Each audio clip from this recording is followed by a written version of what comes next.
ذرا تصور کریں گے، ایک شخص ہر روز، ہر ہفتے، ہر مہینے اور پھر پورے 14 سال تک ایک ہی جگہ، ایک ہی سمندر میں، ایک ہی امید کے ساتھ، یہ جانتے ہوئے بھی کہ شاید وہ کبھی واپس نہ آئے، لیکن پھر بھی وہ تلاش کرتا رہا۔ آج کی کہانی محبت، وفا، صبر اور انسان کی ہمت کی ایسی مثال ہے جو آپ کی آنکھیں نم کر دے گی۔ یہ کہانی ہے ایک جاپان کے ایک عام سے شہر کی، جہاں ایک عام سا آدمی اپنی عام سی زندگی میں غیر معمولی وفا کی مثال قائم کر گیا۔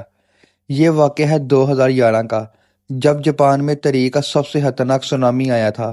سمندر بکھر گیا، لہریں دیوار بن گئی، گھر، سڑکیں، گاڑیاں، سب کچھ بہا لے گئی، اور اسی تباہی میں ایک شخص کی پوری دنیا اس سے چھن گئی۔ اس شخص کی شادی کو چند ہی سال ہوئے تھے۔ بیوی ایک سادہ، شریف اور محبت کرنے والی عورت تھی۔ دونوں کی زندگی خوشحال مگر خاموش تھی۔ کوئی بڑی خواہش نہیں، کوئی بڑا خواب نہیں، بس ایک دوسرے کے ساتھ سکون سے جینا چاہتے تھے۔ لیکن قدرت کو کچھ اور ہی منظور تھا۔ وہ دن آیا جب سمندر نے سب کچھ بدل دیا۔ سونامی کی وارننگ آئی، لوگوں کو محفوظ جگہوں پر جانے کو کہا گیا، لیکن لمحوں میں سب کچھ ختم ہو گیا۔ پانی کا ایسا ریلا آیا کہ انسان کو سوچنے کا موقع بھی نہ ملا۔ اسی افراتفری میں اس شخص کی بیوی سمندر میں بہہ گئی۔ جب پانی اترا، شہر ویران تھا، ہر طرف لاشیں، ٹوٹے گھر اور خاموشی۔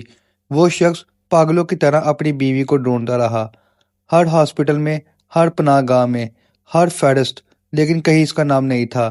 چند دن بعد اسے پتہ چلا کہ سونامی سے پہلے اس کی بیوی نے ایک دوست کو پیغام بھیجا تھا، میں گھر جا رہی ہوں۔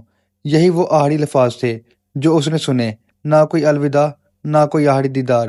زیادہ تر لوگ وقت کے ساتھ غم کو قبول کر لیتے ہیں، لیکن اس شخص نے ایک ایسا فیصلہ کیا جس نے پوری دنیا کو حیران کر دیا۔ اس نے کہا، جب تک میں زندہ ہوں میں اسے تلاش کرتا رہوں گا۔ اس نے سوئمنگ سیکھنے کا فیصلہ کیا۔ نہ وہ پروفیشنل تھا، نہ کوئی فوجی، نہ کوئی ریسکیو ورکر، صرف ایک شوہر جو اپنی بیوی کو واپس لانا چاہتا تھا۔ سمندر کے اندر اندھیرا تھا، خاموشی تھی اور خطرہ۔ وہ روز سرد پانی میں اترتا، ٹوٹے گھروں، ڈوبی گاڑیوں اور ملبے میں اسے تلاش کرتا۔ ہر غوطہ ایک نئی امید اور ایک نیا خوف۔ لوگ کہتے تھے، اب چھوڑ دو، 14 دن ہو گئے ہیں، اب 14 مہینے ہو گئے ہیں، اب تو 14 سال ہو گئے ہیں، لیکن وہ نہیں رکا۔ اس کے ہاتھ کانپتے، سانس رکتی، جسم تھک جاتا، لیکن دل ابھی زندہ تھا۔ 1 سال، پھر 2، پھر 5، پھر 10۔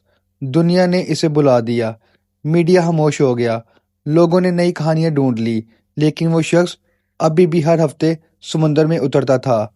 یہ صرف لاش کی تلاش نہیں تھی، یہ محبت تھی، وفا تھی اور وعدے کی پاسداری تھی۔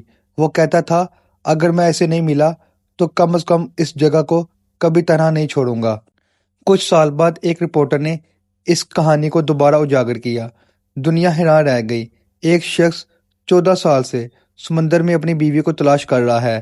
یہ خبر دنیا میں پھیل گئی۔ آج وہ شخص صرف ایک شوہر نہیں، ایک علامت بن چکا ہے، وفا کی، محبت کی اور امید کی علامت۔ سچ یہ ہے، ابھی تک اسے اپنی بیوی نہیں ملی، لیکن سوال یہ ہے، کیا واقعی وہ ہار گیا؟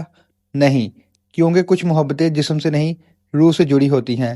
یہ کہانی ہمیں سکھاتی ہے، سچی محبت وقت کی محتاج نہیں، وفا حالات کی قید نہیں، اور امید کبھی نہیں مرتی۔ اگر آپ کے پاس کوئی اپنا ہو تو اس کی قدر کریں، کیونکہ کچھ لوگ پوری زندگی ایک لمحے کو ترس جاتے ہیں۔ اگر آپ کو یہ کہانی دل کو چھو گئی ہو تو ویڈیو کو لائک کریں، چینل کو سبسکرائب کریں اور کمنٹس میں لکھیں، وفا آج بھی زندہ ہے۔ اللہ حافظ۔